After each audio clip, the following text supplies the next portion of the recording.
ቀጥል ከዛ ተሰደድኩኝ። ከዛ ለትንሽ ጊዜያት እስከ 3 ዓመት ድረስ ምንም የደረሰችበትን አላውቅም ነበር። ከዛ በፊት ግን ከ1 ዓመት በፊት በወራቶች በሚቆጠሩ ጊዜያት ግን ሊቢያ እስከምድረስ ድረስ በስልክ እንገናኝ ነበር። ከዛ በኋላ ነው ሊቢያ ውስጥ ማንነታቸው የማይታወቁ ብዙ ናቸው፣ የታጠቁ ግለሰቦች ናቸው አገቱኝ። ብዙ ነበረን ከኔ ጓደኞቼም ነበሩ እዛው የተዋወቅኳቸው። በቃ አገትን።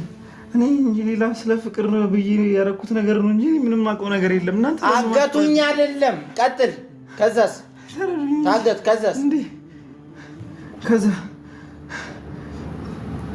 ከዛ በኋላ አላውቅም የት እንደገባ ጨለማ ውስጥ ነው።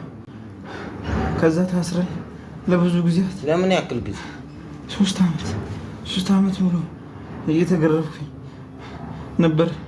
ሙሉ ሰውነቴ እንዳለ ቆሳስሎ ነበር። ከዛ ቤተሰብ ጋር ደውዬ ብር ይፈልጉ ነበር መሰለኝ አጋቾቹ። ብር ጠይቀው ነበር ለቤተሰብ እያሰቃዩ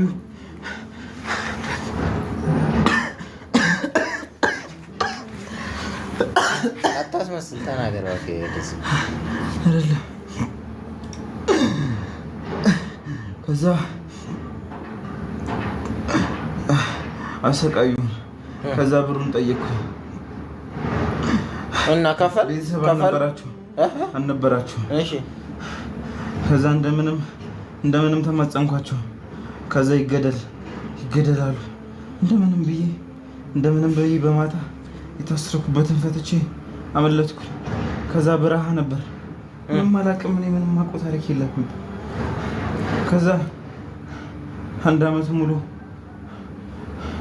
ማላቆ ቤት በግ እርባታ ነው። በግ ትነዳለህ ብለው አስገብተው የት ነው? እዛው ሊቢያ ውስጥ ነው ወይስ? አዎ እዛው ሊቢያ ውስጥ ውሃ ጥም አሰቃይተው ምግቡን ላይ ሰጡኝ ነበር። ከዛ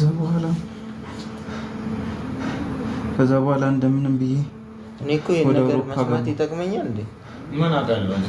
ስለአንተ ስቃይ አይደለም። ምን ያው ለነገራችሁ ከፍቅር ጋር የሚያገናኝ ነገር ልነግራችሁ ስሙ ልነግራችሁ። ከዛ አውሮፓ ገባሁ። ወደ አውሮፓ ገባሁ። ከዛ በኋላ